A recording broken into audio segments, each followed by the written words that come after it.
Time to head back to the land of theaters that sell apples at the concession stand.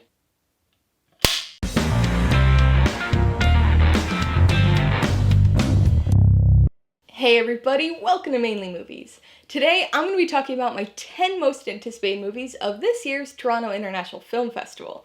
If you're new here, please consider subscribing for a variety of movie-related content like reviews, rank lists, and trailer reactions. As many of you already know, I received press accreditation for the Toronto International Film Festival again this year. This will be my 4th year covering the festival and my 3rd time attending in person, and I can't wait to head back up to Canada for some more movies. In fact, when this video publishes, I'll actually already be on the train to Toronto.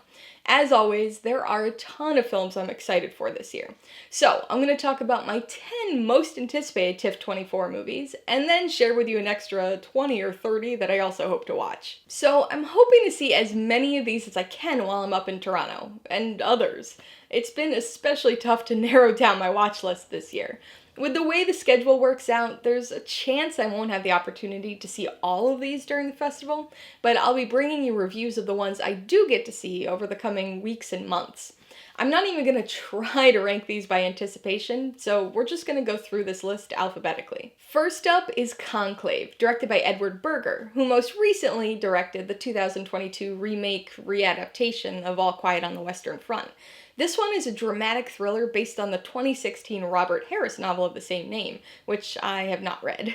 As you could probably guess from the title, this is a drama about the selection of a new pope. Not usually a topic that appeals to me, but this seems like it could be really interesting, because it takes this already fairly secretive process and throws in a whole lot of additional fictional secrecy and mystery. Plus, it's got a stacked cast, featuring Ralph Fiennes, Stanley Tucci, John Lithgow, and Isabella Rossellini, to name a few. Next is Dead Male, co-directed by Joe DeBoer and Kyle McConaughey. This one is a dark crime thriller and one of several Midnight Madness films to make my most anticipated list this year. This actually premiered at South by Southwest back in March, and seems to have been received fairly well, but somehow I hadn't heard about it at all until I was browsing the TIFF selections and it caught my eye.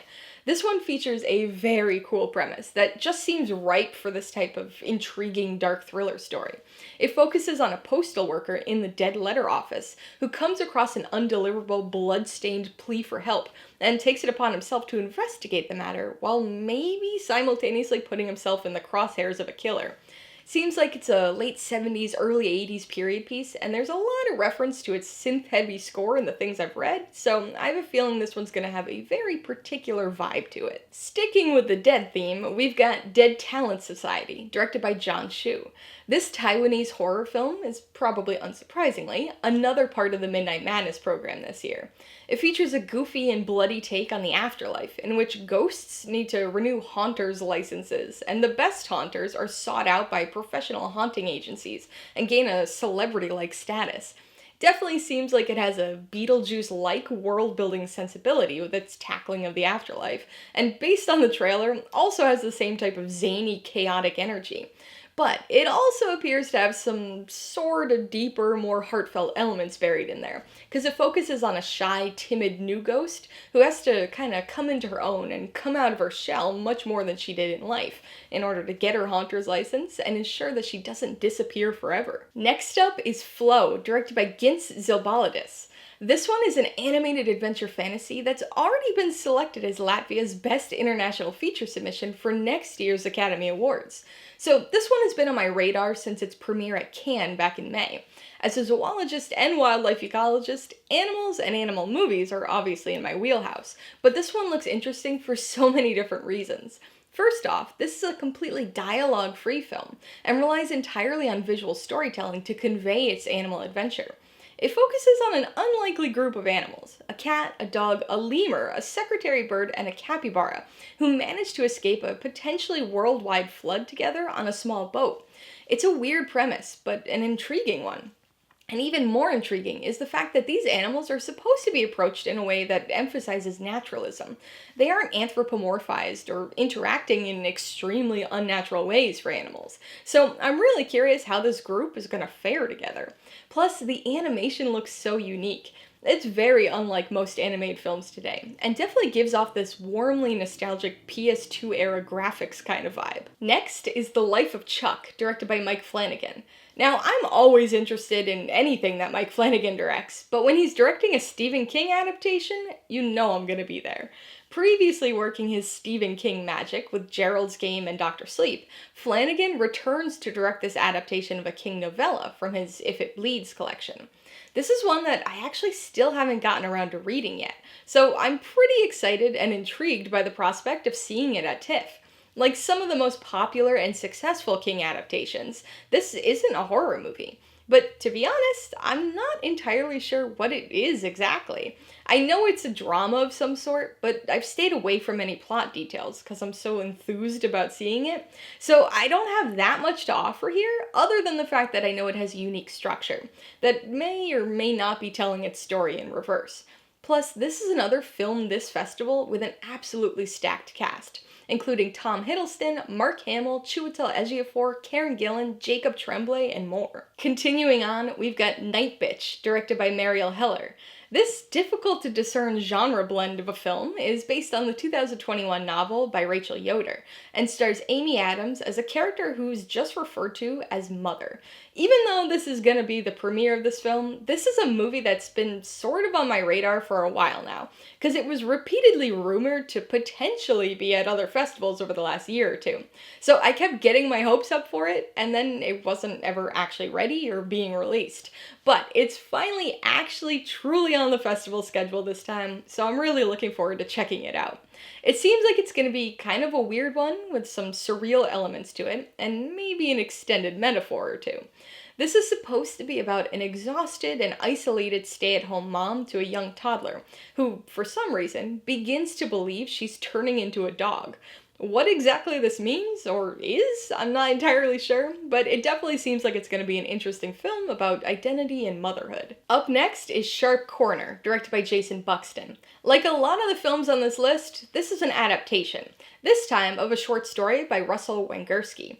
I haven't really heard anybody else talking about this movie, so I can't imagine it's a major priority for many people, but this is another one whose premise is just so unique and intriguing to me that I've gotta check it out. This thriller stars Ben Foster and Kobe Smulders as a couple who move from the city to a house in the suburbs, and on the first night they're there, there's a fatal car crash in their front yard.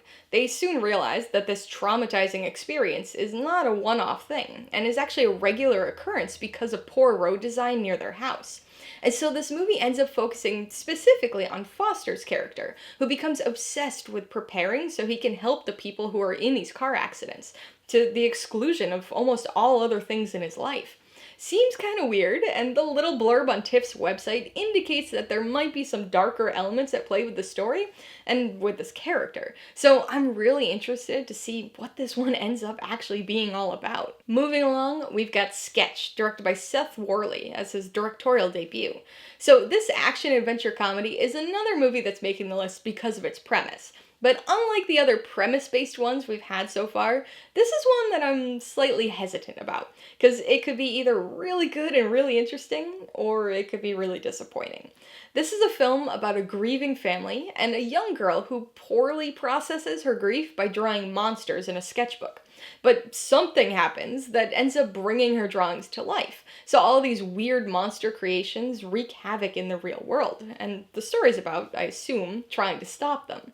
To me, this initially sounded like some sort of mashup between If and Harold and the Purple Crayon, which had me nervous about the story execution. However, the TIFF write-up about this movie really emphasizes that this film is more in the vein of movies like Jumanji, Gremlins, and The Goonies.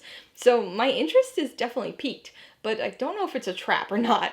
But I figured, what the heck, I'll add it to my top 10 most anticipated. Continuing on is The Substance, directed by Coralie Fargi, who previously directed the brutal and satisfying Revenge in 2017. This one is a body horror, and is another film that's been on my radar since Cannes in May. Friends of mine who saw it there have been raving about it ever since, some of them calling it the best of the festival. So I was already pretty interested in checking this one out. This one's obviously another Midnight Madness film, and stars Demi Moore, Margaret Qualley, and Dennis Quaid. It's about an aging celebrity who decides to use a black market drug in an effort to revitalize her career and her body. But this drug works in unique ways, and also has some pretty unique and gruesome consequences for misuse. And since this film's a body horror, we know that it's gonna get misused. And rounding things out, we've got The Wild Robot, directed by Chris Sanders. If I had to guess, I would bet that of my top 10 films here, this is the one most people have probably heard of. It's a DreamWorks animated sci-fi survival story, and was one of the first films announced for the festival. Now, for some reason, I initially wasn't super interested in this one.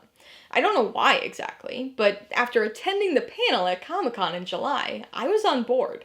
Apparently, this is based on a book series, and is about a robot designed to assist humans who crash lands in a forested world occupied only by animals. After some initial tension, she becomes part of this forest community, and even raises an orphan gosling. This one features a pretty impressive voice cast, including Lupita Nyong'o, Kit Connor, Pedro Pascal, Catherine O'Hara, and plenty more. Coming from the director of films like Lilo and Stitch and How to Train Your Dragon, you know that there's going to be a good deal of heart in this story, especially with regard to themes of family and parenthood. Plus, this has got some really interesting animation. It's kind of along the lines of other recent DreamWorks films, like Puss in Boots: The Last Wish, but with a little insight from that Comic-Con panel, I know that the style of animation actually shifts and evolves as the story progresses. So I'm really looking forward to actually seeing that play out. So those are my top 10, but like I said at the beginning of the video, I have more than a few bonus movies that I want to very briefly mention. I'm not going to go into detail on any of these extra ones right now, but in alphabetical order, I hope to also see Audition, Anora, The Assessment, Baby Girl, Can I Get a Witness, Cloud, Daniela Forever, Do I Know You From Somewhere, Eden, Else, Escape from the 21st Century, The Gezudo, The Girl with the Needle, Happy End, Heretic, Ick, Jane Austen Wrecked My Life, The Last Showgirl, The Luckiest Man in America, Matt and Mara, Megalopolis, Nutcrackers, The Piano Lesson, Queer, Relay, Saturday Night, The Seed of the Sacred Fig, and Shell. Alright, so there you have it, 10 of my most anticipated movies of TIFF 24, with a few extra thrown in for good measure. Which TIFF films are you looking forward to this year? Which ones would you like to see me review? Be sure to post your pics and thoughts in the comments below. Remember, I'll be reviewing as many of these movies as I can, so be on the lookout for those videos for some more in-depth discussion of each, as well as my ratings, pros and cons, and even tailored film recommendations. Alright, so if you got some enjoyment, insight, or information out of this TIFF list, I'd appreciate it if you'd hit that like button. And if you haven't done so already, please hit subscribe while you're at it to see more videos like this, as well as movie reviews. Till next time, this has been Alyssa with Mainly Movies, the way life should be.